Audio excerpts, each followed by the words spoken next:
बिजली का न होना कोई माँ अगर यहाँ पे महसूस कर सकती है। अमौली की हमारी माताएं बहनें अपने छोटे छोटे बच्चों को जिस तरीके से हाथ पे पंखा डुला करके अपने बेटे को लोरी सुना करके सुलाती है, ये वो माँ ही दर्द को समझ सकती है कि गर्मी में कितनी पूरे बदन पर अंधरिया हो जाती है। ये समस्या अमौली के लोगों की दूर करने का प्रयास बहुत पहले हो जाना चाहिए था। इसके लिए विलंब हुआ, इसके लिए भी मैं सभी से क्षमा चाहता हूं। लेकिन देर सही, लेकिन हम पूरी तरह से दुरुस्त। हमने कहा है कि अमौली में एक भी तार झूलना नहीं चाहिए, क्योंकि बंदरों के कारण पोल की जो दूरी है वो अधिक है। इनमें बीच बीच में पोल लगे ताकि तार झूले ना और इनकी समस्या का समाधान हो। बिजली विभाग ने वैसे ही अपनी कार्य योजना बनाई है। यहाँ सामने हमारे अशोक प्रधान जी बैठे हैं। ये मेला से लेकर के अभी एक दिन हमें पकड़ा, क्या वो बजाज वाले अभी नहीं दिख रहे। 40 पोल उन्होंने लिखवाया और कहा कि हमने घर घर सर्वे कराया है, हमें अभी 40 पोल की और जरूरत है। हमने कहा प्रधान जी चिंता ना करो, क्या तुम्हारी चिंता के चक्कर में लेट हो रहा है। तो हमने कहा सरकारी काम है, होने में विलंब होता है, लेकिन जब भी होगा आपका पूरा काम होगा। आज पूरी अमौली के अंदर जहां भी पोल की जरूरत होगी, जहां भी लाइनों की जरूरत होगी, पूरी लाइनें होंगी, तार मुक्त हो जाएगा। हमारी जो घटनाएं दुर्घटनाएं होती थी, जो हमारे कभी कभी बिजली के तारों के कारण किसी न किसी कारण से कोई न कोई व्यक्ति को बहुत शरीर पर हानि हुई है, उन सब चीजों से आप लोग बचेंगे। और बचने के साथ साथ आपको बिजली समय से मिलेगी। पावर हाउस पर मैं लगा हूं। पावर हाउस अमौली का भी जहानाबाद की तरह यह भी प्रदेश का उत्तम पावर हाउस बने। जैसे हम जहानाबाद के पावर हाउस को हमने उसका वीडियो बना करके माननीय मंत्री जी को दिखाया कि जहानाबाद में जन सहभागिता के माध्यम से हमने इस पावर हाउस को डेवलप किया है। इसके लिए मैं पूरे जहानाबाद के सुरेश जी सहित पूरे विभाग के सभी जितने लोगों ने योगदान किया है, उन सभी दानदाताओं का भी हृदय की गहराइयों से मंच से अभिनंदन करता। अमौली में कार्य प्रारंभ हो गया है। बहुत जल्द अमौली की भी कायाकल्प होगी और अमौली का भी पावर हाउस जहानाबाद की तरह बनेगा। कसियापुर में भी काम शुरू है, वहां भी काम तेजी से चल रहा है। बाकी जितने सरकारी भवन हैं, चाहे विकास खंड हो, हमने कहा इसका भी दुरुस्तीकरण होना चाहिए, यह भी सुंदर रहना चाहिए। अमौली में जो आपकी सड़क है, जिसकी मांग व्यापारियों ने किया था, सभी क्षेत्र के वासियों ने किया था कि बाजार हमें आने में बहुत कठिनाई होती है, यह भी सड़क भी बहुत जल्द बन जाएगी। हमने कहा है कि मेला से लेकर के जो बार बार बरमपुर से प्रजापति मोहल्ले से होकर सरान वाले नंदनी चौराहे तक जाने वाली सड़क है, वो भी बन जाए, ताकि तिरहार के आने वाले लोग अगर अस्पताल जाना चाहते हैं तो उन्हें बाहर जाने के लिए व्यवस्था हो जाए। वो भी सड़क आपकी समय से बन जाएगी। हमने कहा है कि जितना तिरहार से लोग आते हैं, इनके लिए बाहर जो बीओबी बैंक है यहाँ से सामने जाकर के जाती है, उस सड़क को भी बनवाने के लिए कहा है। अमौली के लिए जिस तरीके से हमारा पुराना बाजार है और ये हमारे क्षेत्र के भरोसे का बाजार है, जब कभी बैंक नहीं हुआ करते थे क्षेत्र में, मैं तमाम सारे लोगों का पुराने आज के 25-30 साल पहले के अगर इतिहास में मैं जाऊं तो हमारे पूरे अमौली क्षेत्र के लोगों का ये बाजार भी था और बैंक भी था। जो हमारे यहाँ के दुकानदार भाई है हमारा किसान भाई आता था और अपनी उपज को घर में सुरक्षित नहीं रहेगा, चोरी न हो जाए, डकैती न हो जाए, इसके कारण लोग अमौली में रख देते थे। जब कभी बेटी की शादी या कभी कोई आवश्यकता होती थी तो लोग ले जाते थे। अमौली हमारा व्यापारिक प्रतिष्ठान के साथ साथ हमारे क्षेत्र के गरीबों का आस्था का केंद्र भी है। मैंने निरंतर कहा है, इसी कारण से मैं लगा हूं कि पूरी विधानसभा के अंदर आज भी मैं आपके बीच में आने से पहले खजुआ की मां पंथेश्वरी में लगभग जितना जीर्णोद्धार का कार्य है, वहां जितना भक्त जाता था, पेयजल का संकट हो गया था, वहां पेयजल के अलावा वहां का रास्ता था, बाउंड्री टूटी हुई थी, भोजनालय पर टंकी खराब हो गई थी, सारे दुरुस्तीकरण करके 13 तारीख से नवरात्रि आ रही है। हमें पूरी विधानसभा के सभी मंदिरों को साफ सुथरा करके, ताकि भगवान दुखी न रहे और जहाँ भगवान प्रसन्न रहते हैं वहाँ की गरीब जनता भी खुश रहती है। मैंने जो संकल्प लिया है, अगर आज मैं मां पंथेश्वरी के अगर जा करके माथा टेका है तो आपको लगता होगा कि मैंने कुछ अपने लिए मांगा है। 4 साल हो गया 11 मार्च 2017 से लेकर के आज तक अगर मैंने पूरे कहीं भी गया हूँ, अगर किसी भी मंदिर और गुरुद्वारे में गया हूँ तो मैंने कभी अपने लिए कुछ नहीं मांगा है, क्योंकि मेरे लिए तो यहाँ के 3 लाख मतदाता बंधु हैं जिन्होंने मुझे यहाँ से एमएलए बनाया, मुझे मंत्री बनाया।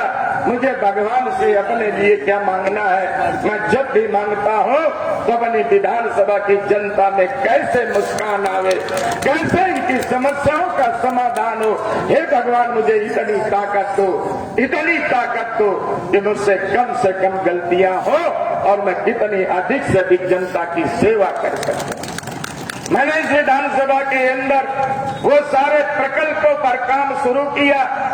हमारे तमाम पत्रकार साथी यहाँ बैठे हैं, शीलचंद जी से भी हमारा ब्लॉक से लेकर के सामने सभी पत्रकार साथी बैठे हैं। पत्रकारिता के साथ साथ हमारे त्रिवेदी जी हैं, ये चले गए, बैठे हैं। सभी लोगों के साथ वार्तालाप होती रहती है। मैं सभी पत्रकार साथियों की बात को बहुत गंभीरता से लेता हूं और मैं हमेशा कहता हूं, लोकतंत्र के चौथा खंभा है। आपके द्वारा बताई गई बातें, आपके द्वारा शिकायतों को कभी मैंने इस रूप में नहीं लिया है, नाराजगी के रूप में। हमेशा मैंने माना है कि हमारे पत्रकार साथी अगर कोई बात बता रहे हैं, इसका मतलब है कि ये जनता की पीड़ा को बता रहे हैं। हमने उसको जनता की पीड़ा समझ के उस समस्या का समाधान करने की कोशिश किया और लगातार कोशिशों में मुझे मेरे मन में ये भाव पैदा हुआ कि अगर मेरे समय में बहुत लंबे समय से इस विधानसभा में कोई गरीब का बेटा एमएलए नहीं बना, जिसकी मां कटिया चारा करती हो, शीला बिनती हो, ये शब्द तो छूट ही जाते, आर्थिक स्थिति से गुजरा हो, अगर मेरे जमाने में अगर गरीब को न्याय नहीं मिला, सरकार की योजनाओं का लाभ गरीबों तक अगर नहीं पहुंचा, ये गरीब को लगेगा कि हमने गलत एमएलए बना दिया। इस कारण मैं लगातार अधिकारी हमसे कहते हैं कि सर 4 बजे का टाइम था, 4:30 बजे का टाइम था, हम आए तो यहाँ कुर्सियां पूरी खाली थी। हमने एसडीओ प्रशांत जी से कहा, चिंता मत करो, अपने माथे में सिकुड़न मत पैदा करो, आप अधिकारी हो, तुम आए हो, तुम सिलेक्शन से आए हो, हम इलेक्शन से आए हैं, हम में और तुम में अंतर है। इलेक्शन और सिलेक्शन का यही खेल है। आपका नौकरी मिलने के बाद झगड़ा केवल ट्रांसफर पोस्टिंग का है। अगर अपना 22 में स्विच ऑफ हुआ, अगर जनता ने अगर कहीं 22 में हमारी बटन गलत जगह में दाब दिया तो हमारा सब खत्म हो जाएगा। आपका तो केवल ट्रांसफर पोस्टिंग का है, इसलिए हम समय से पहले आते हैं। ये अंतर है। और मैं पूरे उत्तर प्रदेश के अंदर जहानाबाद विधानसभा का विधायक होने के नाते गाजियाबाद से लेकर के सोनभद्र तक और झांसी से लेकर के सिद्धार्थनगर तक पूरा पश्चिम उत्तर दक्षिण जहां भी जाता हो, लोगों को पता है कि कारागार राज्य मंत्री का अगर समय 11 बजे निर्धारित है तो 11 बजे 5 मिनट पहले या 5 मिनट बाद मंच पर उपस्थित होंगे। ये हमने इसलिए बनाया है कि हम जब जाते हैं वहां पर कहते हैं तो हम कहते हैं कि हमारी विधानसभा की जनता समय के महत्व को समझती है और समय के साथ चलना। हमने उत्तर प्रदेश के अंदर समय की पाबंदी से अगर नहीं पहुंचेंगे तो लोग हमारी विधानसभा की जनता पर उंगली उठाएंगे। कैसा एमएलए बनाया कि समय 11 बजे का दिया था, 2 बजे आए हैं। जनता के सम्मान के कारण आते हैं। जो भी माला फूल मिलता है पूरे प्रदेश के अंदर जहां भी स्वागत सम्मान होता है, लोग कहते हैं, मैं जब भी गाड़ी में बैठता हूं और मैं जब मैं गाड़ी में बैठ करके फूल माला देने वालों के लिए कहता हूं, हे भगवान उन्हें सलामत रखना। एक बार हमारे साथ एक साथी बैठे थे, उन्होंने हमसे पूछा कि ये बात आप क्यों कहते हो, जहां भी आपको स्वागत होता है तो आप कहते हो कि हमारे लोगों को सलामत रखना। मैंने कहा ये जय कुमार सिंह जैकी को माला नहीं मिल रहे, ये माला जिन्हें मिल रहे हैं, मैं एक प्रतीक रूप में खड़ा होकर के माला स्वागत करवाता हूं, लेकिन ये जो माला मिल रहे हैं, मेरी जहानाबाद विधानसभा के 3 लाख मतदाताओं ने मुझे विधायक बनाया है। उनके विधायक बनाने के कारण आज मेरा स्वागत होता है। तो मैं जब स्वागत के बाद गाड़ी में बैठता हूं तो मैं कहता हूं कि उनको सलामत रखना। मेरी विधानसभा के लोग, हे भगवान मेरी विधानसभा के लोगों को सलामत रखना, उनका अभिनंदन रखना, बंधन रखना, स्वागत रखना। अभी तक के जनप्रतिनिधि और हम में केवल यही अंतर है कि बाकी जिनको आपने बनाया वो बनते ही दरोगा को लगाया। बनाया आपने, बनाया इसलिए कि जब भी मुसीबत पड़ेगी, जब भी संकट आएगा, जब भी सरकारी विभागों से हमें मुसीबत होगी, हमारा एमएलए हमें ढाल बन करके हमारी मुसीबत का समाधान करेगा। अंतर ये हो गया कि जिन्हें आपने रक्षक बनाया वो पुलिस के माध्यम से आपको भक्षक की भूमिका अदा किया। ये अंतर कर दिया। हमने इस सेवा के भाव में लिया कि हमें आपने सेवा का अवसर दिया है कि अहंकार करने का दिया है। हम शीशा बंद रखते हैं तो नमस्ते अगल बगल से करते चलते हैं। बाकी लोग तो ये हाल था, पैर छुओ तो पूरब के बजाय पश्चिम को देखने लगते थे। कुछ के दरवाजे में जाओ तो नेता लोग माँ बहन की गालियां देते थे, कहीं कोई बात करते थे, पता नहीं कितनी गालियां देते थे, कार्यकर्ताओं का नहीं। याद रखना मित्रों, हो सकता है कि चुनाव आ जाए, आचार संहिता लग जाएगी। पंचायत चुनाव के दौरान आपका चुनाव है, त्रिस्तरीय पंचायत चुनाव है, जनता को तय करना है। गांव सभा के मेंबर से लेकर के क्षेत्र पंचायत के सदस्य से लेकर के ग्राम प्रधान से लेकर के जिला पंचायत तक, याद रखना जनप्रतिनिधि है से न बनने देना जो आपका ही शोषण करे। इस बात को याद रखना। आप सेवक की भूमिका में लोग बने और इसीलिए हमने 4 साल आपके बीच में जो त्याग किया है उसका परिणाम भी जनता में दिखना चाहिए। जनता के मत देने का स्वभाव में परिवर्तन आना चाहिए। जनता में परिवर्तन अगर आएगा तो राजनीतिक लोगों में भी परिवर्तन आएगा, लोगों को काम करने में तरीके में बदलाव आएगा, लोगों के तरीके में भी बदलाव आएगा। ये बात को ध्यान आपको रखनी है।